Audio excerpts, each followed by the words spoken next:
আপনাকে ধন্যবাদ। আপনি যেমনটি বলছেন এবং এখানে যে টানা কয়েকদিনের যে বৃষ্টি, ভারী বর্ষণে তলিয়ে গেছে ঢাকা রপ্তানি প্রক্রিয়াকরণ এলাকার চারপাশ।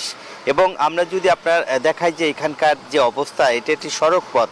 সেই সড়ক পথ কিন্তু বৃষ্টির পানিতে তলিয়ে যাওয়ার কারণে এখানকার যে আশেপাশে বাড়ি ঘর, দোকানপাট এবং অন্য যেসব অফিস রয়েছে সবই কিন্তু এখন পানির নিচে। এবং আমরা যদি আপনাদেরকে দেখাই যে এই পথে কিন্তু আপনার যদি দেখাই যে এটি সড়কের যে চিত্র, ভারী বর্ষণে কিন্তু এখানকার তলিয়ে গেছে প্রায় 1 লক্ষ মানুষের যে পানিবন্দী হয়ে পড়েছেন। এখানকার আশেপাশের যেসব গ্রাম রয়েছে বলিভদ্র, শ্রীপুর, আশুলিয়ার এই অঞ্চলটি অর্থাৎ ধামসোনা এলাকায় যেসব গ্রাম রয়েছে প্রায় 10টি গ্রামে কিন্তু এভাবেই পানির নিচে এবং মানবতার সাথে জীবনযাপন করছে এই এলাকার লোকজন। এবং তলিয়ে যাওয়া রাস্তাঘাট, অধিকাংশ ঘরবাড়ি কিন্তু এখন মেঝেতে কোমর সমান পানি।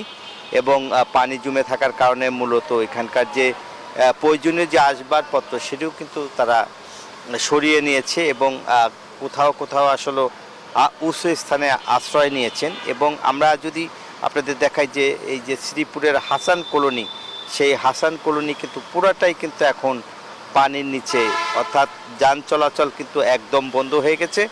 যেটি সড়ক পথ ছিল সেই সড়ক পথ কিন্তু আপনার যদি দেখানোর চেষ্টা করি, আশেপাশে যেসব দোকানপাট রয়েছে সবই কিন্তু এখন বন্ধ হয়ে গেছে এবং এখানকার মানুষের যে যাতায়াত সেটি কিন্তু আসলে বন্ধ হয়ে গেছে।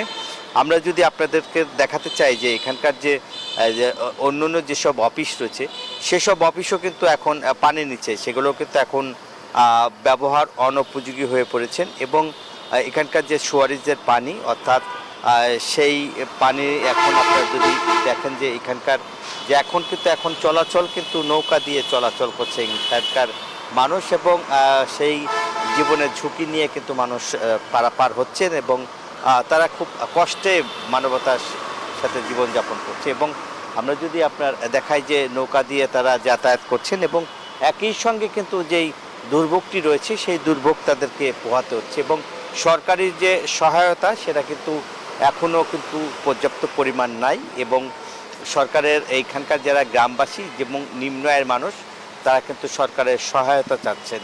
এই ছিল আমার কাছে আশুলিয়ার শ্রীপুর থেকে ভারী বর্ষণের সর্বশেষ।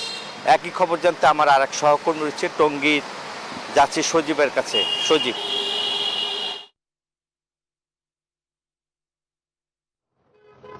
ধন্যবাদ নাজমুল আপনাকে। এই মুহূর্তে আমি দাঁড়িয়ে আছি কালিয়াকৈর পৌরসভার 7 নং ওয়ার্ড বিশ্বাসপাড়া এলাকার। যে বিশ্বাসপাড়া এলাকাতে ঢাকা টাঙ্গাইল মহাসড়কের পাশে এই এলাকাটি অবস্থিত এবং বিশ্বাসপাড়া এলাকার যে প্রধান সড়কটি রয়েছে, যে ভিতরে ঢোকার সেই প্রধান সড়কে দেখা দিচ্ছে যে প্রচুর পরিমাণে জলাবদ্ধতার সৃষ্টি হয়েছে। এখানে যদি আমি দেখাই একটু আপনাদেরকে, তাহলে এখানে নৌকা এবং যে ভ্যান রয়েছে সেগুলি দিয়ে পারাপার হচ্ছে এবং কোমর কিছু কিছু জায়গায়, কোমর কিছু কিছু জায়গায় হাঁটু পর্যন্ত এবং কিছু কিছু জায়গায় বুক সমান পানি রয়েছে, যে কারণে এই এলাকার মানুষের যে স্বাভাবিক জীবনযাত্রা তা কিন্তু ব্যাহত হচ্ছে। এছাড়া আমি আরেকটু দেখাই যে বিভিন্ন দোকান রয়েছে, দোকানগুলি যে রয়েছে সেই দোকানের যে ব্যবসা বাণিজ্য তা কিন্তু বন্ধ রাখতে বাধ্য হচ্ছেন অনেকে, এবং দু একটা দোকান খোলা থাকলেও তাদের কাছে যে কাস্টমার নেই।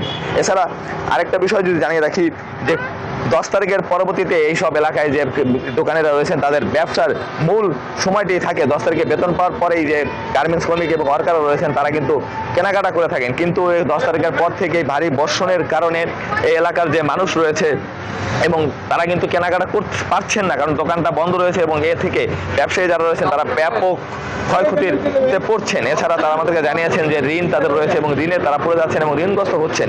এছাড়াও এই এলাকায় পানিবন্দী থাকার কারণে এলাকার যে বাসিন্দারা রয়েছেন তারা বিশুদ্ধ খাবার, পানি এবং খাবার সংকটে রয়েছেন, যে কারণে পানির তারা পাচ্ছেন না এবং পৌরসভার পক্ষ থেকে পর্যাপ্ত কোনো ব্যবস্থা গ্রহণ করা হয়নি। তারা বলেছে, যারা আমাদেরকে জানিয়েছেন যে মহাসড়ক থেকে এই সড়কের প্রায় 4 থেকে 5 ফুট পর্যন্ত নিচু সড়ক, এই সড়কটা নির্মাণ করতে হবে এবং ড্রেনেজ ব্যবস্থা ভালো না করলে এলাকার মানুষের দুর্ভোগ থেকেই থাকবে। এছাড়াও অনেক দেখা যাচ্ছে চর্মরোগ সহ পানির বাহিত বিভিন্ন রোগে আক্রান্ত হচ্ছেন এই এলাকার মানুষ। দ্রুত প্রশাসনের হস্তক্ষেপ কামনা করছেন তারা এবং তা থেকে হয়তোবা রেহাই পাবেন এই এলাকার মানুষ এবং দুর্ভোগ তাদের কিছুটা হলেও কমবে যদি সড়ক এবং ড্রেনেজ ব্যবস্থা উন্নতি করা হয়। Bashundhara public school and college 2026 শিক্ষাবর্ষে ভর্তি চলছে।